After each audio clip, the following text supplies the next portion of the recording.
O apóstolo Paulo, que é o campeão do assunto de justificação pela fé, ele disse um texto que é bem famoso entre nós, em Efésios capítulo 2, ele diz assim: pela graça sois salvos, mediante a fé. E isso não vem de vós, é dom de Deus. Muitos conhecem, decoraram, sei lá, enfim, mencionam esse texto toda hora, mas realmente, o que significa esse texto? Ele diz assim: pela graça sois salvos. Salvos do quê? Salvos do inferno, como muitos acreditam? Ou salvos do pecado, como o contexto apresenta? Alguns podem estar falando, não, salvo dos dois. Vamos esclarecer algumas coisas aqui. O contexto, pode ler o capítulo 2 todinho, você vai ver que está falando do pecado, não está falando do inferno. E o texto, ele traz uma coisa positiva, né? Ele não está dando ênfase no que vai acontecer com você se você pecar. Está falando o que vai acontecer com você se você receber a graça. Você não pode pegar esse texto que está falando sobre a graça e o que ela faz na pessoa e distorcer de tal forma que você comece a falar sobre o pecado e o que o pecado faz na pessoa. Ou falar, olha, você rejeita a graça, você está perdido. Não, o texto é positivo.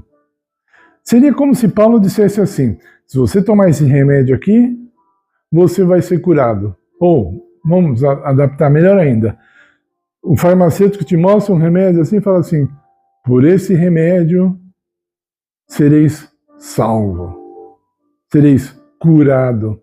E veja, eu não estou forçando, porque se você for no original, a palavra salvo aí pode ser traduzida como curado. Aliás, pelo meu entender do contexto de Paulo, do contexto do próprio livro, da carta aos Efésios, curado seria até melhor que salvo.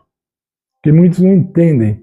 Muitos ainda acreditam que ser salvos por Cristo significa o seguinte: Cristo, como o juiz de toda a terra, porque ele é nosso advogado, mas depois será o juiz também, então ele vai simplesmente te descondenar, né? Vou usar essa palavra que está sendo usada no Brasil muito, né? Quando falam do presidente, que ele é um descondenado. Então Deus, ele te descondena.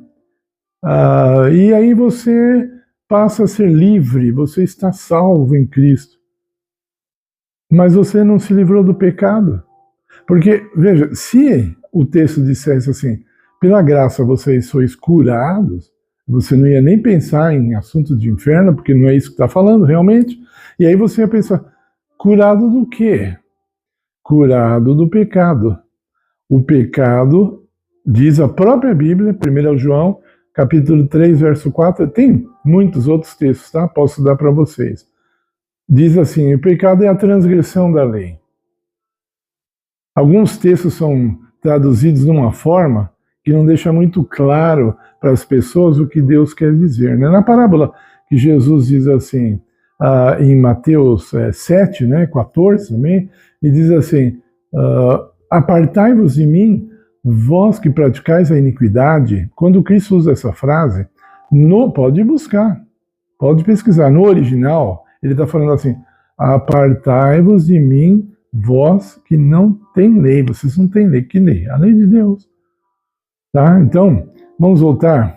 O texto, o que eu quero falar nem é sobre a lei de Deus, é sobre a cura. Então, quando Cristo nos cura do pecado, a graça nos cura do pecado, é lógico que a graça vem de Cristo, ela não existe sozinha. Esse é um poder verdadeiro. Esse é um tratamento verdadeiro. Lembra, eu já falei aqui no canal, quando a pessoa faz quimioterapia tentando combater o câncer, é um tratamento real. Só que muitos acreditam, ou nem param para pensar, mas agem como se a graça fosse apenas algo simbólico. Não existe um negócio, não existe um poder chamado graça que transforma, que salva ou que cura a pessoa do pecado. Veja, a salvação de Cristo não é simplesmente falar, esse aqui está salvo e esse está só falar. Não. Pode ler 2 Coríntios, capítulo 5, 17 em diante, diz assim: aquele que não conheceu o pecado, falando de Jesus, ele se fez pecado por nós. Esse se fez pecado por nós, que muitos também às vezes falam, lê rapidinho, não entende. A pressa tem matado muita gente, viu? Muita. Não pode ter pressa. Se você não entende o que às vezes se fez, pesquisa, se aprofunda, peça ajuda de alguém. Quer dizer assim, vou falar na linguagem bem popular, aquele que não conheceu o pecado, virou pecado, ele virou pecado, ele se transformou em pecado. É isso que Paulo está dizendo. Aquele que não conheceu o pecado se transformou em pecado por nós. Quando Cristo estava na cruz, ele era a própria encarnação do pecado, porque ele recebeu toda a nossa iniquidade. Leia Isaías 53, claríssimo. Ele recebeu toda a nossa iniquidade e por isso ele morreu, ele pagou pelos nossos pecados. Ele pagou. Para quê? Para que a gente possa pecar? Não. Para que a gente não peque. Para que a gente tenha essa conscientização de como o pecado é ofensivo a Deus. A própria ira do Pai matou o Filho na cruz porque ele se tornou o pecado. Ele se tornou aquela serpente do deserto, né? Que o serpente sempre foi o símbolo do pecado. Quando Moisés fez aquela haste com a serpente, é porque a serpente é o símbolo do pecado. E Cristo ali virou o pecado, ele se transformou. Só que o texto não para por aí. Paulo diz assim, né? Aquele que não conheceu o pecado se fez pecado por nós, para que nós pudéssemos nos tornar justiça. Ok? Então, na mesma proporção que Cristo se tornou pecado, ele faz com que nós nos tornemos justiça. Nós não somos apenas declarados justos. Deus não faz assim, não faz de conta. Ele nos vê como justos, mas nós não somos. Isso é o evangelho do inferno.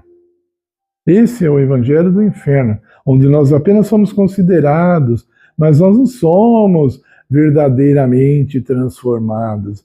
Deus nos considera justos, mas nós somos ímpios. Não tem duas classes, não tem mais que duas classes.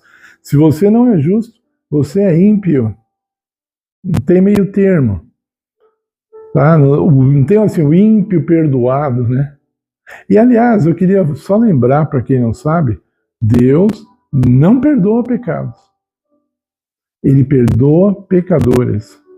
E quando Deus nos perdoa, ao mesmo tempo que Deus nos perdoa, o perdão de Deus é tão poderoso que ele tira a sentença de morte de nós e ele também nos transforma.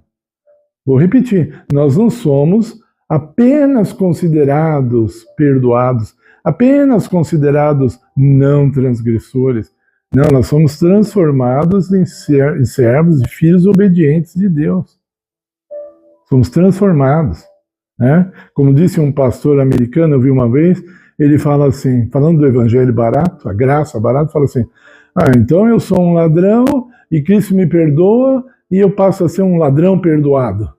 Né? Ou então, eu sou, sei lá, qualquer outro crime, qualquer outra, sabe, um sujeito que vive de cobiçando, aí eu passo a ser um cobiçoso perdoado, um adúltero perdoado.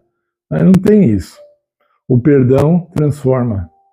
A pessoa sabe que ela foi realmente perdoada, que ela recebeu o perdão. Perdoado todos nós já fomos, mas receber o perdão é outra coisa. Nós podemos falar não para o perdão, nós podemos rejeitar o perdão, nós podemos ignorar o perdão, mas a graça nos transforma. E se você continua, se você tem pecado acariciado e dizendo que você está justificado, que a graça trabalha com você com pecado acariciado, acorda, porque você está sendo enganado pelo inimigo. Não existe salvação no pecado. Jesus nos salva do pecado. Quando João Batista viu Jesus, em João 1,29, disse assim, eis o Cordeiro de Deus que tira o pecado do mundo. Ele não deixa o pecado lá. Ele tira o pecado do mundo. Tá? Em inglês eu gosto porque usa a expressão take away. Take away quer dizer assim, ele leva para longe o pecado do mundo. Entenderam? Nós vamos falar muito desses assuntos aqui no canal. Por isso eu aconselho você a se inscrever no canal para ouvir mais coisas assim importantes, para que você não seja enganado e principalmente para que você seja salvo, para que você um dia viva com Cristo num lar de pureza e santidade. E a nossa pureza, a nossa santidade começa aqui. Ela tem que acontecer. Não, a Bíblia é clara em dizer, nada impuro entrará no reino de Deus. Nada impuro entrará no reino de Deus. Deus está nos chamando para a pureza. Davi, no Salmo 51, fala, Senhor, limpa-me, purifica-me, e eu serei mais alvo do que a neve. Tem gente que fala alvo, não sabe nem o que é alvo. Alvo quer dizer branco. A pessoa vai ser mais branca do que a neve, a pessoa que é justificada por Cristo. Tá? Aqui está falando do caráter, óbvio, não está falando da cor da pele, antes que alguns da esquerda reclamem. Já aconteceu, não estou falando bobeira. Quando fala alvo mais que a neve, branco mais que a neve, está falando do nosso caráter, ok? Então, deixe o seu like no nosso vídeo, compartilhe, você vai ajudar o nosso trabalho, o canal vai crescer mais, outras pessoas serão atingidas, compartilhe, não custa nada, é de graça, tá bom? E, por favor, orem pelo nosso trabalho, em nome de Jesus. Amém.